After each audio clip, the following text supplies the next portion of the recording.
نے سنا ان کو کہ ملک طاہر اقبال کے قتل کی جو تحقیقات ہیں وہ جاری ہیں. پولیس سی ٹی ڈی کا جو ڈپارٹمنٹ ہے وہ اپنی تحقیقات کر رہا ہے اور پولیس کے سی ٹی ڈی کے اعلیٰ افسران جو ہیں اس تحقیقات میں شامل ہیں اور جلد ہی کچھ ہم لوگ دیکھیں گے کہ اس کے نتائج سامنے آئیں گے اور جو قاتل ہیں ان کو قانون کے کٹہرے میں دیکھنا چاہتے ہیں, ان کے فیملی ممبرز بھی اور اس ملک کے تمام تر لوگ. اسی حوالے سے بات کریں گے. ہمارے ساتھ موجود ہیں ڈاکٹر راجہ کاشف جنڈروا.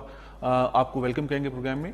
اور اگر ہم لوگ بات کریں ہزارہ ڈویژن کے اندر اس طرح کے واقعات کی تو ایک بڑی فہرست ہے, ایک لمبی فہرست ہے. ہر مہینے بعد, ہر 20 دن بعد ایسا کوئی نہ کوئی واقعہ سننے کو ملتا ہے. اگر ہم لوگ بات کریں صرف ملک طاہر اقبال کی, جو کہ پاکستان تحریک انصاف کے ایک سینئر رہنما اور ہزارہ ڈویژن کے اندر بڑے اثر و رسوخ رکھتے تھے, پرائم منسٹر عمران خان کے بڑے قریبی ساتھی ان کو کہا جاتا ہے, تو اور ان کی شہرت بہت اچھی تھی. کہتے تھے بہت ملنسار تھے, بہت ہر کسی کے ساتھ ان کے بڑے اچھے تعلقات تھے. تو ایسے شخص کو کوئی کیوں مارے گا؟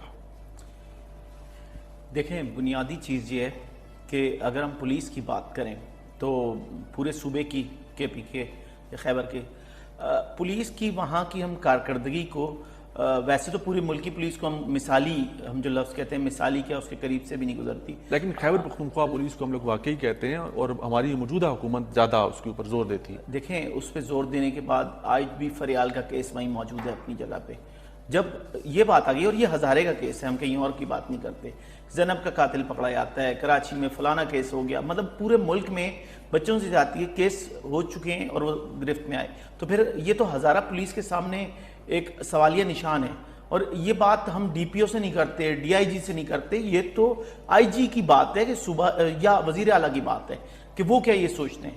انہوں نے آج تک, اور پھر ہزارے کے نمائندوں کی بات کریں, ضلع ایبٹ آباد میں پچھلے الیکشن کا رزلٹ میں پچھلے دنوں دیکھ رہا تھا کہ کس طرح سے جو بھی جیتا برسر اقتدار پارٹی. تو یہ تو کیس, ہم اس کو ٹیسٹ کیس کہہ ہی نہیں سکتے ملک صاحب کے, کیونکہ ہمارے سامنے یہ ساری چیزیں ہو رہی ہیں. اور پچھلے دنوں مجھے اتفاق سے بڑی حیرت انگیز بھی چیز بھی سامنے آ رہی تھی. آپ یہ دیکھیں کہ جرائم کی وجہ غیر مقامی لوگوں کے ساتھ ساتھ آپ یہ دیکھیں افغانی ایک آپ کے ہاں وہ ایلیمنٹ ہے جو دھس چکا ہے, اور آپ کے ہاں کوئی روک ٹوک نہیں ہے کسی بھی گاڑی میں, وہ کہیں بھی سفر کرتے ہیں.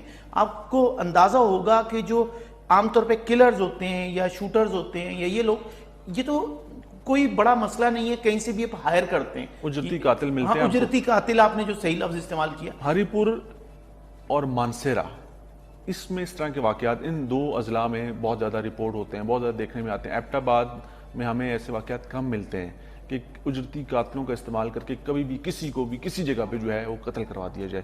ہری پور کے اندر ہمیں ہمارے اپنے نمائندوں کے ساتھ 2 سے 3 ایسے ہمارے نمائندے جن کو دن دہاڑے قتل کر دیا گیا, لیکن تحقیقات آج تک جو ہے عموماً تک انجام کو نہیں پہنچ سکی. تو پھر آپ دیکھیں نا, ہم پولیس کو جو جیسے ہم کہتے ہیں کہ مثالی یا بہتر, ہاں البتہ ایک چیز ہم نے ابھی پچھلے دنوں بلکہ میں دیکھ رہا تھا کہ شاید اب تھانوں میں ان کو بجٹ ڈائریکٹ دینے کا ڈی پی او کے تھرو بھی نہیں, وہ کچھ ہو رہا ہے. آپ دیکھیں تفتیش کا بجٹ آپ نے کتنا رکھا ہوا تھا, 150 روپے 200 روپے ایک تفتیش. آپ دیکھیں تفتیش کے لیے جو بندہ نکلتا ہے وہ آپ سے گاڑی بھی جو آتا ہے کیس لے کے, وہ ایک غریب بندہ ہے, تو مدعی وہ کہاں سے پیسے دے گا آپ کو, گاڑی کے مسائل حل کرے گا. کئی بار میں نے ایسے کیسز دیکھے, مجھ تک کتنے لوگ آئے, ہم بھی چلیں پی آر او وغیرہ کو کہہ کے کہیں سے کوئی مسائل حل کرا لیتے ہیں, لیکن یہ حل نہیں ہے نا. بجٹ حکومت کو رکھنا پڑے گا, دیکھنا پڑے گا کہ کتنا بجٹ آپ بڑھائیں. اور ہزارہ پولیس کی کارکردگی آپ یہ دیکھیں کہ پچھلے کتنے, یہ تیسرے ڈی آئی جی ہیں اس وقت آپ کے پاس, یہ 1-1.5 سال میں جب آپ اتنی تیزی سے یہ بھی چینج کر رہے ہیں تو ہزارے میں آپ مستقل نہیں لا رہے. پھر دیکھیں فرانسک لیب ہے, ہم نے ابھی آپ صاحب نے لفظ استعمال کیا جدید, دیکھیں میں اس حوالے سے بات کروں گا. میرے پاس ٹاپک ہے آج جدید ٹیکنالوجی کے استعمال کے حوالے سے, اور اس پہ بھی ایک بڑی انٹرسٹنگ آپ کو بتاؤں کہ پچھلے 4 اگست پولیس یوم شہداء ایبٹ آباد میں نے خود اپنی نگاہوں سے ایسے حالات دیکھے جلال بابا آڈیٹوریم میں, وہ کیا کہتے ہیں, وہ انگشتے بدندہ رہے ہیں نا. میں حیران تھا کہ میں نے کہا کہ آپ کے پاس نئے اختیار, یہ میں نے تھانوں میں نہیں دیکھا. سر آپ کو پتا ہے تھانوں میں تو فرسٹ ایڈ ایک باکس تک نہیں ہوتے کہ کوئی مسئلہ ہو جائے.